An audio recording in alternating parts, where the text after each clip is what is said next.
Núñez, soy médico y cirujano de la Universidad Pontificia Bolivariana. Bienvenidos a mi página web y en el día de hoy vamos a tratar el tema de dolor lumbar bajo la mirada del médico general.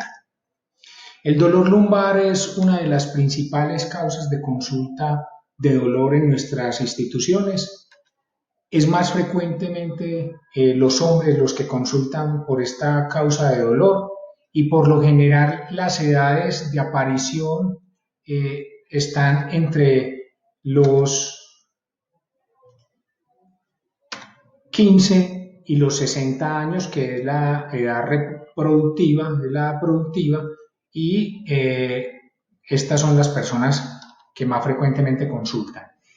El dolor lumbar está muy relacionado con labores que implican cargar pesos y actividades bajas o muy cercanas al suelo, y además es una de las principales causas de incapacidad, por lo cual es un tema muy importante para las empresas y los empleadores. El dolor lumbar tiene múltiples factores que lo ocasionan y solo en un 12 a 15% logramos establecer una causa definitiva. Se puede clasificar en tres de acuerdo a su duración. Hablamos de un dolor lumbar agudo cuando la persona consulta en las primeras 6 semanas. Hablamos de un dolor crónico cuando se presenta después de las 12 semanas y un dolor subagudo cuando está entre las 6 y las 12 semanas. Esto es muy importante en esta clasificación porque nos va a ayudar a establecer cuál es el tratamiento, cuáles son las ayudas diagnósticas y si necesita o no de la evaluación de un especialista. Por lo general, lo que vemos en nuestra consulta es que las personas cuando tienen dolor lumbar consultan en los primeros días, 3, 4 días, porque es un dolor muy discapacitante y que hace consultar muy rápido a las personas. El dolor lumbar agudo tiene varias causas. La principal causa, y estamos hablando de dolor lumbar agudo, o sea, del que se presenta en las primeras 6 semanas, la causa más frecuente son las causas musculares, donde están las contracturas, los espasmos y los desgarros musculares. La segunda causa son las causas degenerativas. Este se presenta principalmente en personas adultas mayores por el desgaste de las articulaciones, lo que se conoce como osteoartritis. La tercera causa son las causas inflamatorias, donde entran las enfermedades del colágeno. Estas enfermedades por lo general tienen una relación genética y por lo general los pacientes relatan antecedentes en la familia de personas que tienen estas mismas enfermedades, como la artritis reumatoide y la espondilitis anquilosante. La cuarta causa son las traumáticas, principalmente accidentes de tránsito, accidentes laborales y caídas de grandes alturas, donde ya tenemos que buscar fracturas, esguinces y luxaciones en los cuerpos vertebrales o en las apófisis vertebrales. Hay otras causas que son menos frecuentes de dolor lumbar agudo, pero que las debemos mencionar, como las neurológicas por irritación de raíces nerviosas de los lumbares, el cáncer, principalmente por siembras metastásicas. Los órganos que más frecuentemente hacen metástasis a columna son los cánceres del aparato genitourinario, el cáncer de próstata y el cáncer de mama. Están las infecciones como la osteomielitis y la tuberculosis, o llamada también enfermedad de Pope. Están causas congénitas, principalmente en aquellas personas que tienen desviaciones en la columna, lo que denominamos escoliosis, o las personas que tienen deformidades en las caderas, como la luxación congénita de cadera. No es una causa muy frecuente de dolor lumbar, pero hay que tenerlas en cuenta. Y hay otra causa que son las psicógenas, principalmente por tensión emocional y por sobrecarga laboral. El dolor lumbar agudo tiene factores de riesgo, y estos factores de riesgo los vamos a dividir en ocupacionales y no ocupacionales. ¿Cuáles son los ocupacionales? El cargar pesos, los trabajos pesados como la agricultura, la construcción, y también los que cargan los carros de transporte. Posiciones estáticas prolongadas como estar de pie o estar sentados por tiempos largos. Posturas forzadas como las personas que trabajan con arnés o trabajan en alturas. y los movimientos de flexión y de rotación en aquellas personas que tienen que estar cogiendo objetos del piso o que tienen que estarse moviendo en los escritorios. Y hay otros factores de riesgo no ocupacionales que los vamos a dividir en dos, que son no modificables, modificables, como los aspectos psicológicos, la obesidad, que es una causa muy frecuente de dolor lumbar, alteraciones de la personalidad y actividades extras laborales o deportivas, como el levantamiento de pesa, el hacer aparatos en los gimnasios, deportes de impacto, actividades extremas como el parapente, etcétera. Y hay otros factores de riesgo no modificables como son la edad, la estatura y los antecedentes patológicos. Hay que tener en cuenta que las personas altas tienen mucho más predisposición a hacer dolor lumbar que las personas bajas. El dolor lumbar agudo, por lo general, se dice que una persona adulta puede consultar hasta en un 50% una vez al año por dolor lumbar. Entonces, ahí podemos ver de que esto es una causa de dolor de mucha consulta y lo otro es que puede tener implicaciones laborales por las incapacidades. El 90% de los dolores lumbares agudos se recuperan antes de las 4 semanas. Solo un 2% presentan compromiso del nervio ciático. Y esto es muy importante explicárselo a los pacientes, porque la gran mayoría de personas que llegan a la consulta por dolor lumbar, lo primero que relatan es que tienen una ciática. Y como lo podemos ver, el nervio ciático no se afecta tan rápido. Y solo en un 2% de los dolores lumbares agudos hay compromiso del nervio ciático. Entre un 5 y 10% de los dolores lumbares agudos requieren alguna intervención por especialista, ya sea una infiltración o estudios especializados o cirugía, lo que nos lleva a deducir de que un 90-95% de las veces estos dolores pueden ser manejados por un médico general en una institución de primer nivel.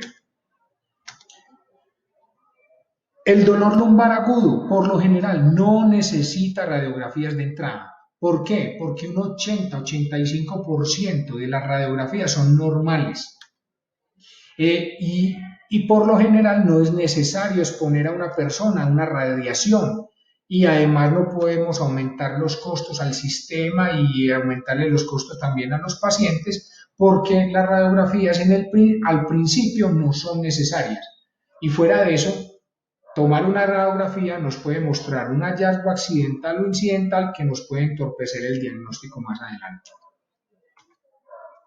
¿Cuáles son los signos de alarma de un dolor lumbar? Cuando se presenta por primera vez en una persona menor de 20 años o mayor de 55 años. Cuando el dolor no mejora con el reposo. Cuando el dolor no se relaciona con posturas, ni con movimientos, ni con esfuerzos. Cuando hay una imposibilidad marcada de la flexión de la columna, cuando se presentan signos de déficit neurológico, cuando hay deformaciones estructurales de aparición reciente, cuando la persona tiene antecedentes de cáncer, cuando hay síntomas constitucionales, los más frecuentes, pérdida de peso y fiebre, que nos pueden hablar de una posible infección, o cuando la persona tiene un antecedente de una infección, una osteomielitis reciente o en el momento. Cuando se presenta en personas mayores de 70 años con antecedentes de osteoporosis porque hay una alta probabilidad de que haya fracturas. Cuando hay antecedentes de trauma reciente, ya sea un accidente de tránsito, una caída de altura o un accidente de trabajo. Eso es un signo de alarma. Y cuando la persona ha tomado por tiempos prolongados esteroides o medicamentos inmunosupresores, como los que se utilizan en la enfermedad del VIH y en las quimioterapias. Estos son los factores de riesgo y los signos de alarma de un dolor lumbar que tenemos que tener en cuenta. Hablamos de un dolor lumbar agudo no radicular cuando en ausencia de trauma y no hay signos de alarma, la persona puede esperar hasta 4 semanas antes de solicitar una radiografía. Entonces, ahí, un dolor lumbar agudo, como lo habíamos repetido anteriormente, no necesita radiografía si no hay trauma y si no hay signos de alarma. Generalmente, los dolores radiculares lumbares agudos, ¿sí?, no radiculares, están asociados a osteoartrosis en las personas adultas mayores. Entonces es muy importante explicarle esto a las personas, más que todo las mujeres después de la menopausia y en las personas mayores de 60, 65, 70 años que pueden tener algún grado de osteopenia o de osteoporosis. Si un dolor lumbar no mejora en las primeras 6 a 8 semanas, ahí sí tenemos que pedir exámenes de laboratorio, puede ser un hemolocograma, una velocidad de sedimentación en una PCR para ver si hay algún signo de inflamatorio. Debemos solicitar una radiografía anteroposterior y lateral y tenemos que empezar a pensar en una remisión posiblemente a un especialista. Cuando hay un dolor lumbar asociado a trauma, ahí sí hay que tener especial precaución, principalmente en los adultos mayores que tienen antecedentes de osteoporosis. De entrada hay que pedirle radiografía porque tenemos que estar buscando aplastamientos vertebrales o fracturas. Y cuando son secundarios a traumas de alta velocidad, en los accidentes de tránsito o accidentes laborales que más adelante pueden tener implicaciones legales, entonces siempre que se presenta un accidente de tránsito o un accidente laboral, solicitamos radiografía. Y cuando se presentan traumas por caídas de alturas, porque pueden haber aplastamientos vertebrales o se pueden presentar hernias discales agudas que se pueden explicar la causa de dolor. Entonces, en estos dolor lumbar que se presenta por trauma, siempre debemos solicitar una radiografía. Y esta radiografía se debe solicitar anteroposterior, lateral y oblicuas para poder ver muy bien las apófisis vertebrales. Cuando pensamos en un dolor lumbar con irritación de las raíces nerviosas o radicular, cuando este dolor lumbar es mayor a 6 semanas y cuando la persona comienza a expresar que el dolor tiene características de calambre, de corrientazos o de punzadas que se inician desde el muslo y se irradian hasta los pies.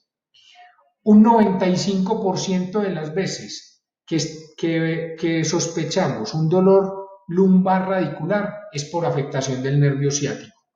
Y generalmente se presenta porque hay hernias o compresiones entre las vértebras L2, L3 y L3, L4.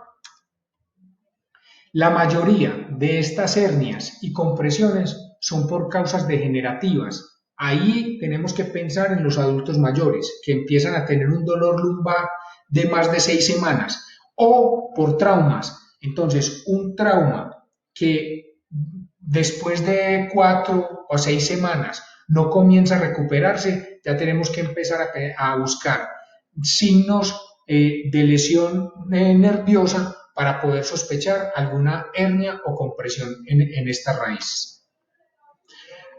Por lo general, y los médicos debemos basarnos en la clínica, y el dolor radicular siempre tiene una distribución específica que sigue un dermatoma. Entonces tenemos que evaluar muy bien las raíces lumbares L2, L3, L4 y L5 y S1 que son raíces que tenemos que evaluar en los miembros inferiores y ya lo vamos a ver más adelante cómo se hace este proceso. ¿Cómo se buscan? Con los signos de la C y la cuerda del arco que los vamos a explicar más adelante. Y por lo general siempre hay una distribución de déficit motor radicular, entonces todo tiene que tener una secuencia y tiene que tener una evaluación clínica completa y detallada para poder determinar y sospechar que hay una lesión radicular. Cuando tenemos un paciente con dolor lumbar, lo principal es hacer una valoración completa y una buena historia clínica. Y tenemos que tener en cuenta varios interrogantes y es preguntar siempre la edad y el sexo. Acordémonos que el dolor lumbar es más frecuente entre los 15 y los 60 años, que está relacionado con la labor y que se presenta más frecuente en el hombre. Entonces, cuando se presenta por fuera de esas edades o, es una, o se presenta en una mujer, hay que buscar otras causas en este dolor. La escolaridad, para poderle hablar al paciente en términos que nos pueda comprender, hay que preguntarle muy bien cuál es la ocupación al paciente, qué hace, hace cuánto tiempo está trabajando, cuánto lleva el dolor o hace o si se relaciona con su actividad en el trabajo, si ha tenido antecedentes de trauma, si ha tenido accidentes de tránsito o ha tenido accidentes laborales o ha tenido lesiones en la columna en algún momento, eso hay que preguntarlo. Si tiene antecedentes patológicos, recordemos preguntar por cáncer, por antecedentes de osteomelitis o antecedentes familiares también que nos puedan explicar este tipo de dolor. Recordemos la artritis reumatoidea y la espondilitis anquilosante. Preguntémosle al paciente qué tipo de deportes hace, ¿sí? Si hace deportes de contacto, si carga pesas, si va al gimnasio, que si utiliza aparatos. ¿Qué tiempo de evolución tiene el dolor? Porque recordemos que lo debemos clasificar en agudo, subagudo y crónico. ¿Qué características tiene el dolor? Principalmente preguntándole por aquellos signos que nos pueden hacer sospechar un dolor radicular. Recordemos el calambre, el corrientazo, las punzadas, la debilidad muscular, la debilidad, la alteración para caminar.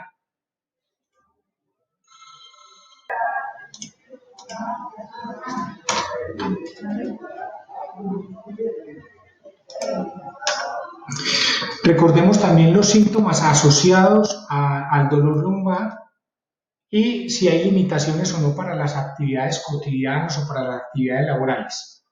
El dolor lumbar es muy importante el examen físico y el examen físico lo debemos de hacer con una buena inspección de la columna, con el paciente de pie y con el paciente acostado, ojalá sin ropa para poderlo evaluar bien, buscando asimetrías o desviaciones que nos puedan explicar de pronto una escoliosis o una cifosis, que es lo que la gente conoce como maleta. También debemos ver las caderas para ver si hay simetría en las crestas ilíacas que nos puedan explicar de pronto una lesión en la cadera. Palpar muy bien todas las partes óseas y los tejidos blandos en busca de lesiones o en busca de espasmos o de contracturas musculares. Y recordemos los ejercicios de Mackenzie que nos pueden servir tanto para el diagnóstico como para el tratamiento, que lo vamos a ver más adelante. Evaluar siempre el paciente de pie, evaluarle la marcha en puntas de pies y en talones, que nos van a evaluar las raíces L5, S1, el signo de Chover, de la serie y la cuerda del arco para evaluar de pronto una irritación del nervio ciático. Y recordemos los médicos, los signos de Waddell, principalmente en aquellos pacientes que tenemos una clínica dudosa o que el dolor es mucho más exagerado a lo que encontramos en el examen físico o que tenemos unos hallazgos fisiológicos que no son concordantes con lo que estamos hallando y que de pronto nos pueden hacer pensar de que el paciente tiene un dolor lumbar de origen psicógeno o una simulación en pacientes que están buscando una ganancia secundaria.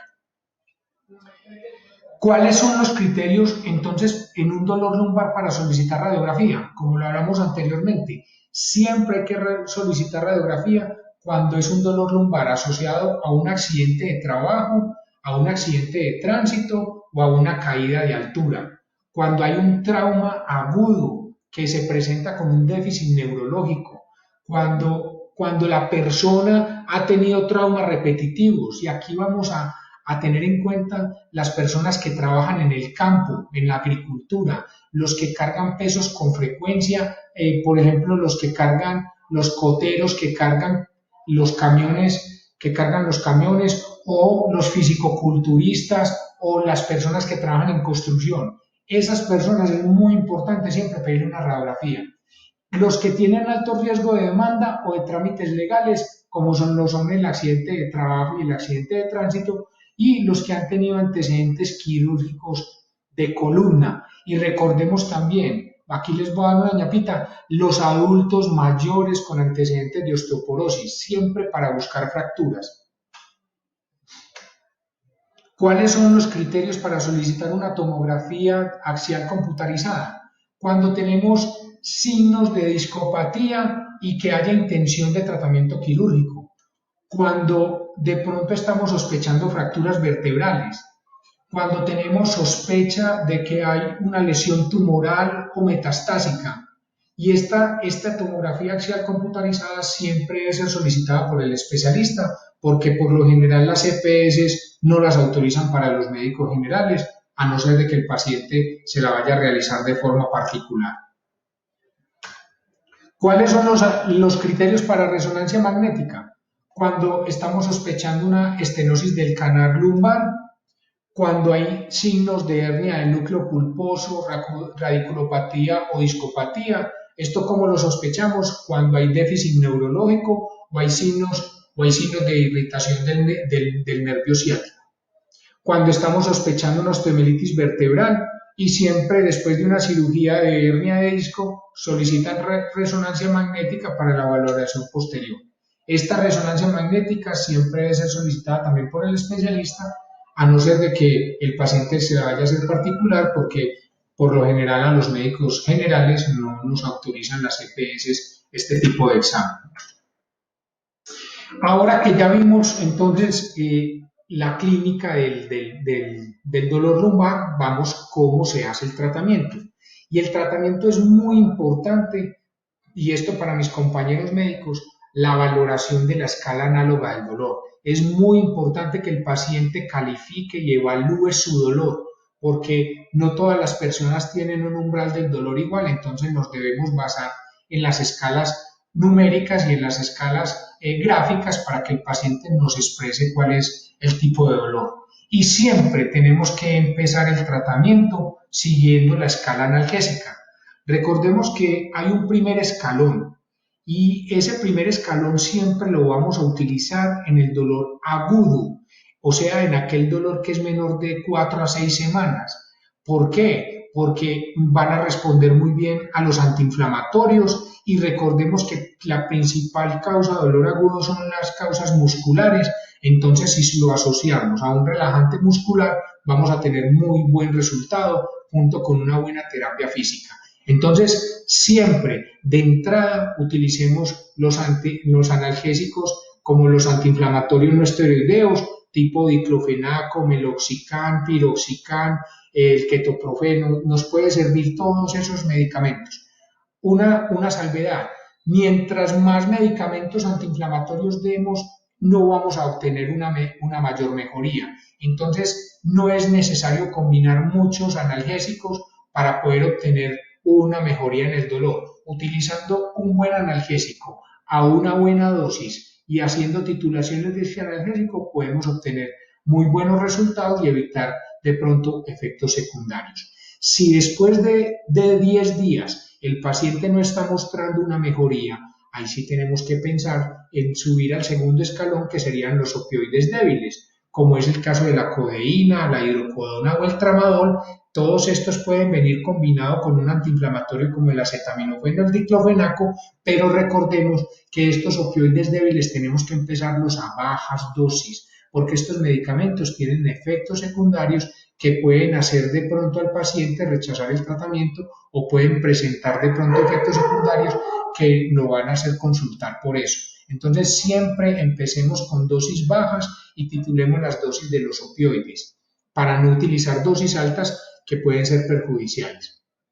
Si el paciente ya tiene signos de una lesión radicular o una irritación del nervio ciático, o tiene déficit neurológico, o tiene signos de un dolor neuropático, ya tenemos que pensar en el tercer escalón, que serían los opioides potentes, como la buprenorfina, la oxicodona o la morfina, que son los más utilizados.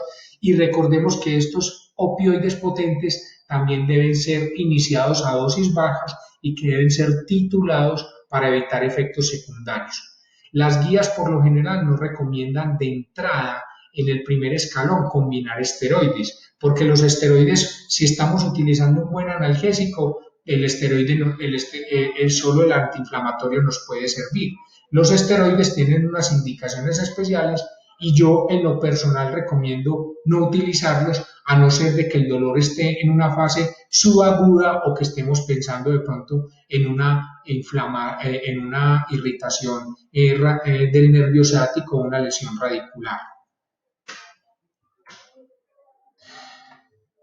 Cuando hacemos un buen diagnóstico, cuando hacemos un buen tratamiento, nos podemos basar en unos criterios de buen pronóstico y de recuperación que nos van a decir, este paciente nos va a responder bien. ¿Y cuáles son esos criterios? Cuando el dolor lumbar se desencadena con la actividad física y mejora con el reposo. Ese paciente con un buen tratamiento, con un buen relajante muscular y una buena terapia física, se va a recuperar con facilidad.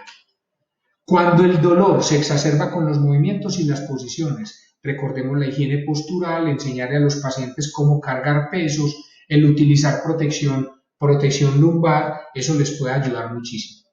Cuando encontramos en el examen físico un espasmo, una contractura muscular, maravilloso. El dolor lumbar es agudo, la causa es muscular, el paciente tiene una contractura muscular, sabemos qué es lo que tenemos que hacer y cómo lo vamos a tratar y el paciente se va a recuperar muy bien. Cuando encontramos pacientes con debilidad muscular abdominal, recordemos las personas obesas. Sí, las personas obesas tienen debilidad en los músculos del abdomen y por lo general la gran mayoría de personas tienen debilidad en los músculos paravertebrales porque no hacen ejercicio. Si le enseñamos ejercicio para fortalecer estos músculos, el paciente se va a recuperar mucho mejor. Cuando no encontramos al examen físico con las maniobras, irritación del nervio ciático ni en las raíces radiculares, maravilloso, este paciente tiene muy buen pronóstico. Y cuando el examen neurológico es normal, estos son los criterios de buen pronóstico y el paciente se va a recuperar muy fácilmente. Y lo otro es cuando tenemos unos signos de Waddell negativos. ¿Por qué? Porque si encontramos unos signos de Waddell positivos, ese es un paciente que lo tenemos que ver con mucho detalle y con mucho cuidado los médicos, porque ese paciente puede tener un dolor lumbar de origen psicógeno o está buscando una ganancia secundaria. En esta diapositiva vamos a ver cuáles son los ejercicios de Mackenzie, que los ejercicios de Mackenzie tienen la característica que nos sirve para diagnóstico y para tratamiento. ¿En qué consisten estos ejercicios? La persona se acuesta en el suelo, puede ser en una colchoneta o en una toalla, puede utilizar una bolsa de agua caliente en la región lumbar o puede colocarse una toalla impregnada en agua caliente, ¿sí? Para que esto produzca calor y relajación de los músculos, con los pies doblados y con las plantas de los pies apoyadas en el piso, con la cabeza apoyada y los brazos en el pecho. ¿Cuáles son los ejercicios? El primero, levantar la cadera, levantarla lo más que pueda, que no cause dolor y el paciente va a contar durante 10 segundos ese ejercicio. Estos ejercicios los va a hacer por 10 segundos, 3 veces por la mañana, 3 veces por la tarde, 3 veces por la noche y nos van a ayudar para mejorar el dolor, para fortalecer los músculos abdominales y para el estiramiento de los músculos paravertebrales, que son una de las principales causas de dolor lumbar. Entonces, el primero, levantar la cadera o levantar la nalga. El segundo, cogerse la pierna derecha. El tercero, cogerse la pierna izquierda. El cuarto, las dos piernas. Y el quinto, levantar la cabeza con el fin de intentar tocar las rodillas sin rebotar. Vuelvo y repito, cada ejercicio durante 10 segundos 3 veces, por la mañana, por la tarde y por la noche. Estos son los ejercicios de Mackenzie y son ejercicios que nos sirven para la valoración de la columna vertebral y también nos sirve para el tratamiento del dolor lumbar. ¿Cuándo tenemos que remitir un paciente con dolor lumbar a fisioterapia o a fisiatría? Si después de 15 días de tratamiento analgésico óptimo y los ejercicios que acabamos de ver anteriormente, el paciente no mejora, solicitémosle al especialista fisiatra que nos revise este paciente y a la fisioterapeuta para que le haga unas sesiones de fortalecimiento. Cuando el paciente no mejora del dolor o empieza a presentar incremento del dolor sin signos de lesión neurológica, sin signos de radiculopatía o de irritación del nervio ciático. Entonces, ¿qué solicitamos? De 7 a 10 sesiones como máximo es lo que dicen las guías.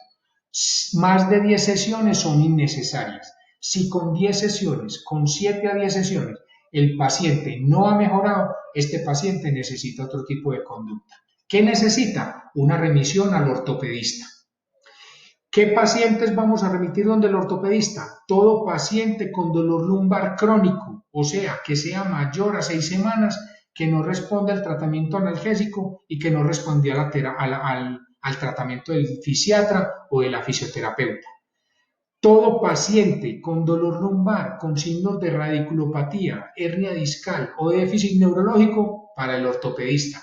Y todo paciente que presenta signos de alarma de dolor lumbar, los que hablamos anteriormente. Esos pacientes deben ser remitidos al especialista.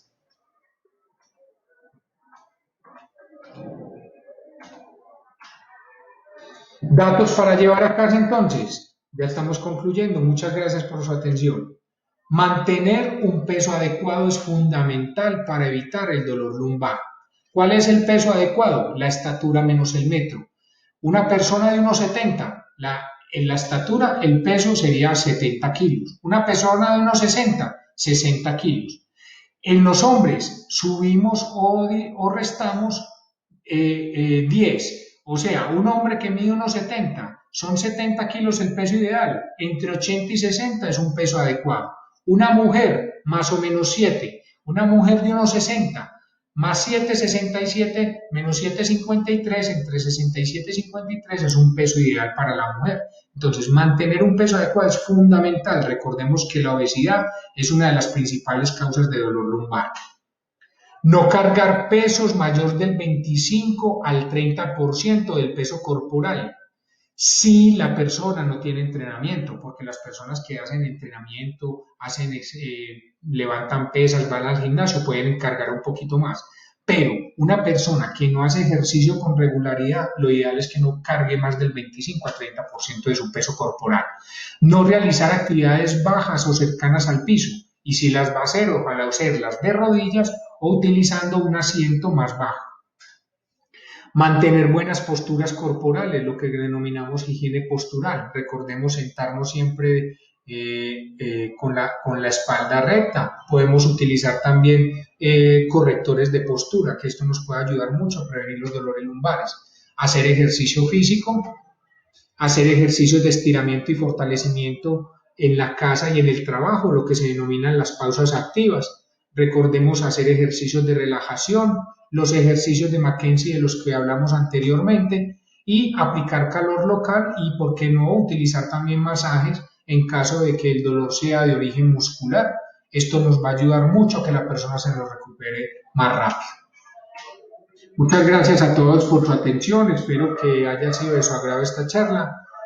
Cualquier comentario lo recibo con gusto en mi correo electrónico que ven ahí en la diapositiva. Recuerden visitar mi página web en la cual voy a seguir haciendo charlas educativas de temas de salud y me pueden encontrar en Facebook o en Instagram. Muchas gracias a todos, gracias por su atención. Les habló Juan Álvaro Núñez. Muy amables.